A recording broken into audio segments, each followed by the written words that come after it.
Greensboro College, what is up? This is Michael Wyatt. I'm your Counseling Center Director, and I'm here with one of my master's level clinicians. I'm going to give him some space to introduce himself, and then we're going to jump into a few questions about what brings him to Greensboro College and why he actually enjoys serving the college population.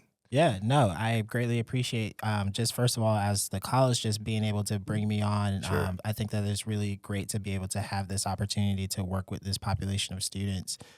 So I'm super excited. I'm very familiar working with this population, just my professional background working in higher education overall.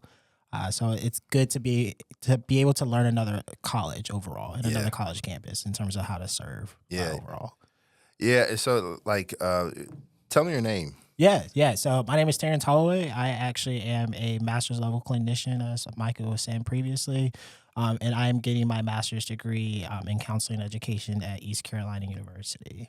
Yeah, and so now, is there a distinction in your mind? Is there a distinction in counselor education, counselor supervision, and just straight counseling, right? Mm-hmm. Like, so, what you'll be doing here at Greensboro College is the counseling piece of that, right? Yeah. And so, from your perspective, how does that translate, or is it all kind of the same to you? To me, it's all of the same, but just the different facets of it. Yeah. I think it's kind of like that day-old cliche of you got to learn how to crawl before you can walk kind of a situation. And I don't think that you are always as ready to lead as sometimes that you may be thinking that you are. So it's really important to just be able to humble yourself and make sure that you're learning the process and actually taking the time to take in all the information through like those processes overall. Yeah. So I think as you're starting out, it's really important to be able to build a very strong foundation of like framework to make sure that you're understanding just generally what counseling or mental health even is before you even think that you want to start like leading or supervising any individuals overall as well. Yeah, for sure. It's always interesting to me to see master's level clinicians work their way up in the mental health field, because there's so many different ways you can go with it, right? So you can go the counselor education route, which is more of a teaching role, right? So you continue that path and that trajectory into PhD world, which is where I am right now. And it's a whole different world over there. I just want to let you know. Thank you. I know we've definitely talked about that. It is. It's a little different over there. For sure. But it's necessary, right? Yeah. And so it gives you the opportunity to really hone in on those clinical skills that you develop through your work and be able to impart them into the next generation of clinician. Right. Yeah. And so how did you come to understand that clinical work is what you wanted to do? Yeah. Wow, that's a really good question. I would definitely I'll try to keep the story brief. Yeah. But I think it would definitely start back just from undergrad. I went to a similar institution to Greensboro College for undergrad. So I went to Barton College in Wilson, North Carolina. So similar population of students, very similar like campus size as well. Yeah. And my experience was, just being there and being surrounded by a lot of individuals and professors who took the time to pour into me and my education. Right. And I think that's what I really appreciated so much of, not just about earning my degrees, but also being able to learn more about myself and also what type of learner I am and what I want to be. For sure. And I think that really kind of helped symbolize where I see myself in terms of the future of being able to also, pour into other individuals in terms of teaching as well. Yeah. I think just being a college student, you learn and you kind of are swept into a lot at different things and kind of a lot of big hot topics and kind of come across throughout those 4 years or 2 years or whatever you're spending at your institution. Yep. And it's a really vulnerable time that you are in during those periods of your time. And I think that I went through a lot. I saw a lot personally myself. I feel like I can connect with students in terms of that standpoint of understanding those experiences and just wanting to be able to help them in any way that I can through that. Well. And so being not that far removed, right, from the undergraduate experience, I think it expounds or it enhances, right, your ability to be effective here in this role that you're in here at Greensboro College. Because a lot of times the student population enjoy hearing a perspective from someone who is not that far removed. Yeah. Right? Now, I know I may look a little older, okay? I know I ain't as young and spry as I used to be. Yeah. But I am not that old. Exactly. And look, trust me, I still got to tell people that too. I am not that old. Yeah. So I still remember what it felt like to be a broke college student. Oh yeah. I remember what it felt like to have those experiences of this being my first time really being responsible for myself, right? There's nobody there calling me. You wake up in the morning, you ain't smelling grits and eggs and bacon and nice butter biscuits and all. Nah, you wake up, you might smell little feet. Yeah. You know? You might smell just little the fact feet, that we both said feet at the same time. We knew. We both knew. We've been through it. You know? Yeah. And so it's that connection that really makes it important, especially for the work that we do for these students. Yeah. So that's good, man. So it sounds like what brought you here to Greensboro College is the connection with familiarity, right? Yeah. Like this is familiar. This is kind of home base in terms of collegiate experience and you coming from Barton College and things of that nature. Yeah. What are some of the things that you hope to accomplish, man, working with the student population here? You know, we talked about this earlier this week too, and I'm just like a really big advocate for like just learning and finding like opportunities to learn.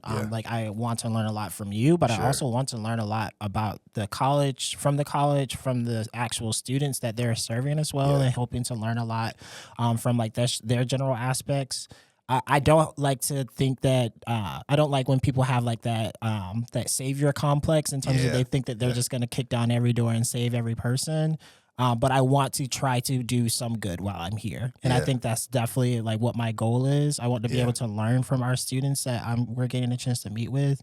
But I'm hoping that some way or somewhere down the line, I'm able to provide some insight that can help them change their perspective or open their perspective just a little bit about not just where they are in their lives currently, where they see themselves a year from now, 3 years from now, 5 years from now, but also where they could even see themselves in terms of their career. You know, being able to help students understand that there are options for them. For sure. And college is a great way to be able to expose yourself to those options. For sure. I think that's probably one of the most sticking talking points in any college center. I worked in a couple of them, but especially in my role here as center director, one of the things that I impress upon the students is make sure you use all of your resources. Yeah.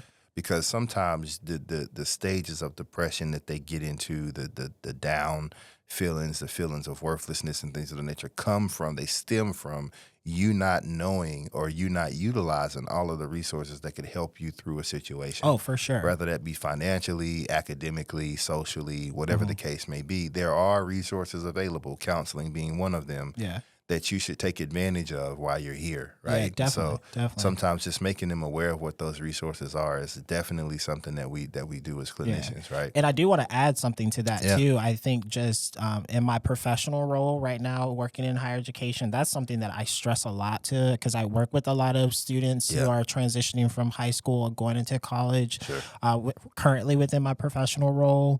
And something that I am constantly kind of having that conversation with them about is like, look, your first year at whatever institution that you are going to be attending, you're going to be on your own, and it's going to be great. You're going to wake up and realize mom, dad, whoever your parental figure is, they're not there to make sure that you're getting on a bus or making sure that you're going to class. Yeah. And you're going to have those moments, and this is going to be exciting, but to make sure that you're setting yourself up on the right path, you have to understand what your resources are. Yeah. And you have to like nail down those resources right away. And I always consider that to be one of the most difficult things for first year students to kind of be able to understand, because you have that freedom and you're kind of exposed to a lot of that like right away.